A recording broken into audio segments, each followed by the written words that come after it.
Let's move on, though, Sean, into our next team, and we're talking about the Baltimore Ravens. And this one's easy. A first question to where, I'll be honest, I had to re-record this because I accidentally said Lamar Miller instead of Lamar Jackson. But I want to ask you this. Mark and I have talked about it. It'll probably pop up above your head for others to see and listen. How long does Joe Flacco stay the starter of the Ravens before or if Lamar Jackson takes the starting job from Joe Flacco? It depends, obviously, on how he performs. I mean, that's what it's going to boil down to. It's not going to be a certain time like, all right, we've seen enough from Flacco. If they're winning, he's performing fine. That's all that matters because they're not going to bench him like that, especially having one more for sure year on this team. They're going to have that potential out in 2020. So I think that's going to be the one thing that's going to kind of fall onto the shoulders of the Ravens. I don't think this is the year that he's going to lose his job. And especially, Joe Flacco isn't, an MVP like quarterback. He's a fine quarterback. He's like an Eli Manning type of quarterback, I would say. Better than Eli. You think so? He's a safer quarterback because let's just look from 2014 to 2017. 62.1% completion percentage, 64. Like he's not going to light it up. He's gotten over 4,000 once in 2016. He's not going to hit eclipse 30 touchdowns. He's at 200 right now, which is pretty impressive. But he's a guy that's going to be always above touchdowns over interceptions. There was one year that he wasn't, which was 2013, 19, and 22. But other than that, he's typically going to be over, have a nice touchdown to interception ratio. I don't think he's going to do anything that's going to lose him the job. I know people were kind of calling for it after last year because he wasn't super consistent, but I think this year, he's still going to keep his job. I think they're going to work in Lamar Jackson as much as they possibly can. But I think Flacco keeps his job for the full season unless he either gets injured or is historically horrible. Much like Baker Mayfield, where we talked about with the Browns, I see it as Joe Flacco has the job this year. Next year is the season where we're talking about Lamar Jackson kind of upseating him. You don't think so? Well, the thing is Tyrod Taylor's gone after next year, so Baker's the quarterback no matter what. Yeah, no, but I'm saying like Joe Flacco, I feel like he will not be the starter at not the beginning of the year, but Lamar Jackson will take the job some point next year because how I see it going out is next year could be Joe Flacco's last year on the Ravens team. They have a potential out after 2019. Then he's got 2 more. Well, no, it's right before the 2020 season is when the out happens. So so he's got 2 more years on his contract, is what you're saying. Yeah, this year and next year. Okay. And then after next year, they could get rid of him. I kind of see it going that way because why would you trade up for a Lamar Jackson just to keep Joe Flacco 4 years? We've talked about Lamar Jackson. He needs more time than 1 year. Exactly, So and that's why I don't think this we're talking. year. But that's why I don't think we're talking about next year in 2019. Lamar Jackson taking over for Joe Flacco. Because you think going he'll to already happen. It's going to happen after off-season. 2 years. Okay. So once they get rid of Flacco, then it's Jackson's job. Because for me, this is what I think Lamar Jackson's season is going to be with the Ravens. He's going to be the backup. I think they're going to run 3 quarterbacks on this team. I don't think they're going to put in Robert Griffin. No. They're not going to put in Robert Griffin. What? But they're going to have Joe Flacco, Lamar Jackson, and RG3. What they will use RG3 for is how many teams used to do it before, where it's like RG3, a similar skill set to what Lamar Jackson is bringing in. No. While Joe Flacco is, I'm just saying, both dual threat guys, both throw the ball.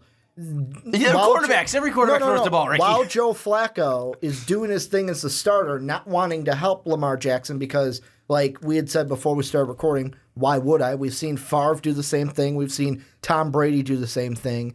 They're going to use RG3 as that mentor on the bench for Lamar Jackson to help him learn the game at a quicker pace. Are you saying they're going with 3 quarterbacks, though, on the roster? Yes. Yeah, they're going to have all 3 on the roster. Yeah, I don't disagree with that, but I don't think RG3 is going to be getting No, he's snaps. not going to play. He's not going to play. He's when you said 3 quarterback system, I thought you were saying that he was going to be playing. No, I'm saying because many teams nowadays only after cuts keep 2 quarterbacks.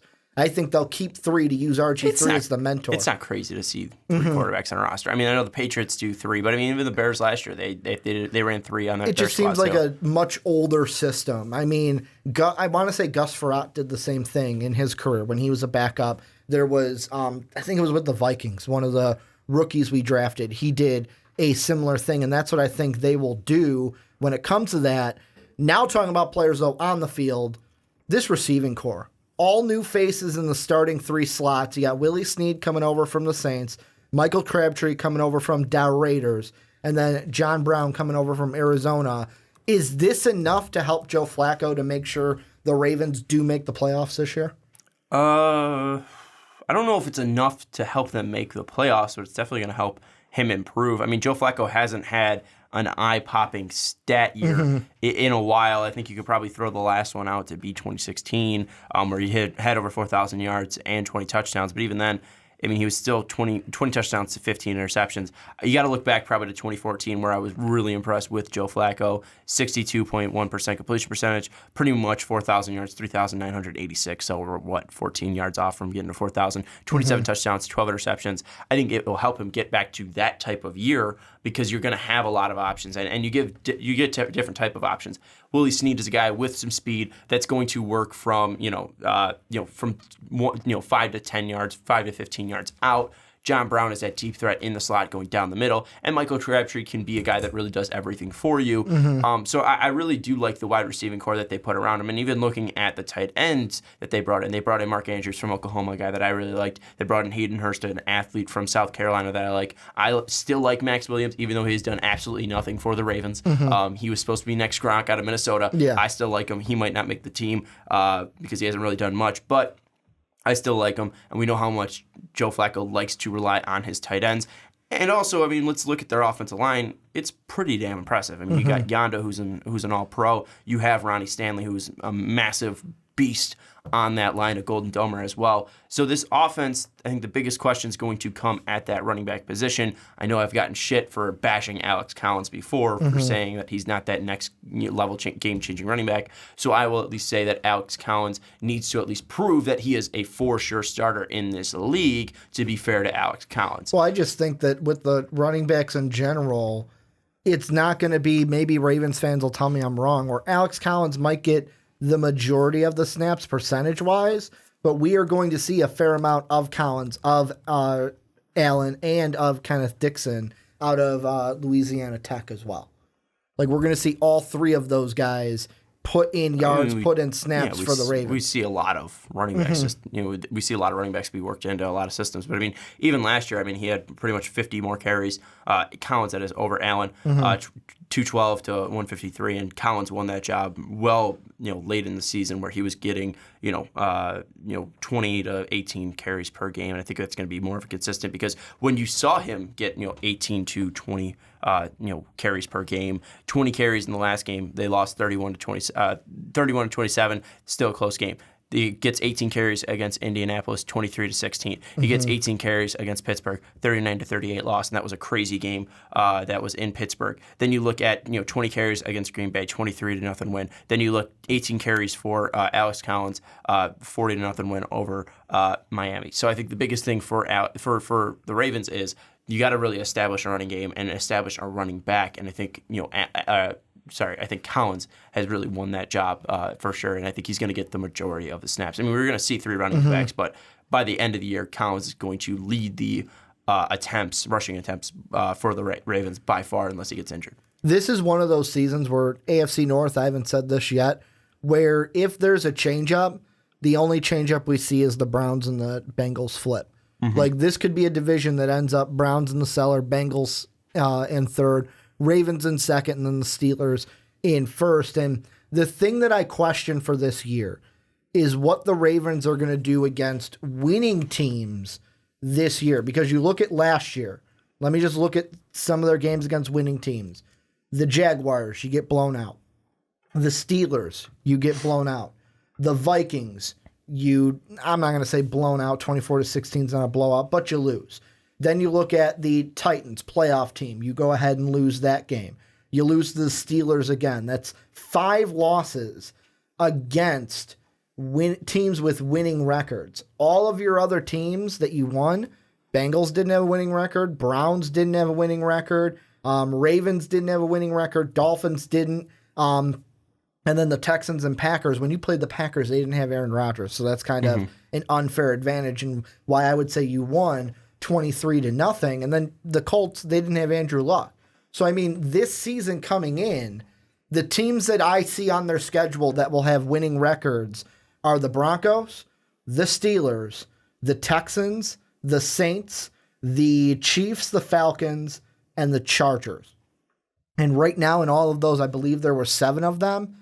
I have them at this moment 2-5 against winning teams, 5-4 against losing teams. And that to me could be the Achilles heel to this team is what do you do against those playoff teams, against those teams that have winning records? Yeah, and I think it's going to be something. I agree with you that at least looking at this AFC North, I think the only switch that does happen is, if any switch does happen, Browns and Bengals. Yeah, Browns and Bengals. I don't think Baltimore's going to make that jump to first place. But I agree with you that they're going to be, the biggest thing is going to be how are you going to do it against these playoff teams. And like you said, you have the Saints at home, you have the Steelers at home once, you have the Bills at home as well, you have the Broncos, a team that's going to probably be tough as well at home. Raiders have been a tough team before, so this is a schedule that I really enjoy, I really like for the Ravens. I don't think this is that much of a tough journey for them. The first 6 is going to be tough for them. Titans, a playoff team, Steelers, Broncos, Bengals, Bills, and you throw the Browns in there since they're a divisional opponent. But looking at the end,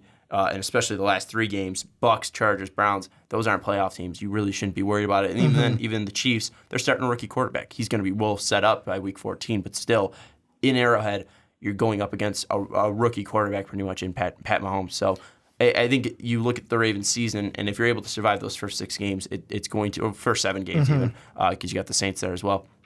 It's going to be something that is going to be tough. The first 9 games. I was going to say. Be tough. I was going to say. I just keep looking. The first 9 is because for me right now, and I'm going to throw the barometer out there. This might change when we get to our actual prediction videos, but at this point on July 3rd, I have them 4-3 after the bye. So from week 11 on, they're 4-3.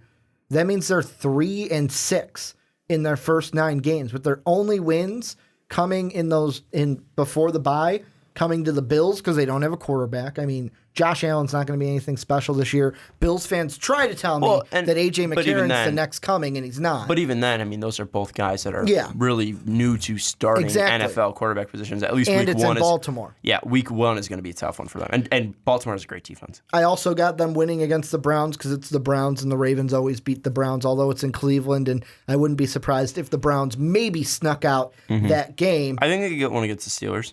Either at Pittsburgh or in Baltimore. See, and that's the thing. We'll get to them later, but what kind of a Steeler team are we going to see this year? The only one, and this could be a loss as well, the Panthers. I think they got the Panthers. I think you could throw the Titans in there. I think you could throw the Broncos in there as well. The Titans are interesting because we don't know what we're going to see with their coaching change. What are we going to see with Vrabel being the head coach now in Tennessee?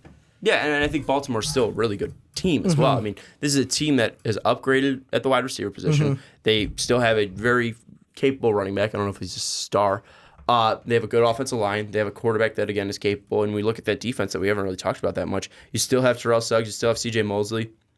You still have Eric Waddell. You still have Jimmy Smith. I mean, you still have playmakers on that defense, and they consistently are able to, make big plays, and this was a defense last year that was really good. So I think this is a team that's going to be able to keep in even against tough opponents like the Titans, like the Broncos, like the Steelers. I think this is still going to be close games. I don't think they're, even if they're losing and they're going into the bye week with a losing record, I think most of these games are going to be competitive for the Ravens. What are your chances that they make the playoffs? Like if you had to put a percentage to it, like 75% they make the playoffs.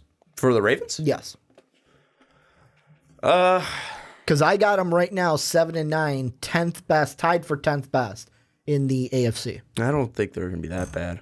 I think they're either 500. I think they're 8 or 9 wins this year. It's just really dependent on that wild card position because I think the Steelers are going to win the division. Like I said earlier, they were close last year, very tight race in that wild card last year. I don't think Buffalo gets in this year, so I think they fall out. Which opens up a spot. But I think the Chargers are a really good team. So, 55%. I'm going to say the biggest things, you mentioned it. Bills don't make the playoffs, so that's a team falling out. The Texans and the Chargers are the big team because you look at, obviously... Well, even then, Texans and the Colts as well, too. Well, the Colts of what we're going to see with Andrew Luck this year. If he's regular Andrew Luck... then he's back. Yeah, then, I mean, that could be a 9-win team right there, too. Mm-hmm. So, I mean, we'll put both of those, the Texans and the Colts, the Chargers, and maybe the Dolphins. Like I say, maybe the Dolphins because I think they'll be the second best team in their division this year. It's dependent on good old Ryan Tannehill. Yeah. And I mean, those are what, 4 teams then that you're battling? I'll even, screw it. I'll even throw the Titans in as well because I feel like, and I will say this. Why wouldn't you? I mean, they were a playoff team last year. I know. And the thing I'm going to say is we're not going to get to the AFC South for at least 2 weeks. But the thing I feel like with the AFC South, that is going to be the toughest division in football where we might not see a team under 500 in that division. Yeah, 8-8's and not under 500. That'll probably be the worst record. But they're always one of the toughest divisions, and they play each other really tight. I just wonder with the Ravens, will they have enough to overcome the Texans, overcome the Colts, overcome the Chargers to get one of those playoff spots, especially if they have, let's say, a 2-5 record against winning teams? Mm-hmm. Yeah, it's going to be tough for them to turn that corner to become a great team. But even then, if they win their division, they go 5-1, 6-0 in their division, then maybe we're not really worried about those playoff teams because you're going to have the edge over Pittsburgh. I mean, that's a big what if they're able to go 2-0 against Pittsburgh. But if they're able to turn that tide and then they go 6-0 there, I mean that's 6 wins right there, and we feel like they're going to be able to beat the Bucs. We feel like they're going to be able to beat the possibly the Chargers, the Chiefs, the Raiders. So there's your 9 wins right there. So the division's going to be huge, I think, for Baltimore. Well, this is where you guys come in. Let us know what you think down below in that comment section. How many games are the Ravens winning? What are you excited for? What are you not excited for? And what do the playoff chances for the Ravens look like in 2018?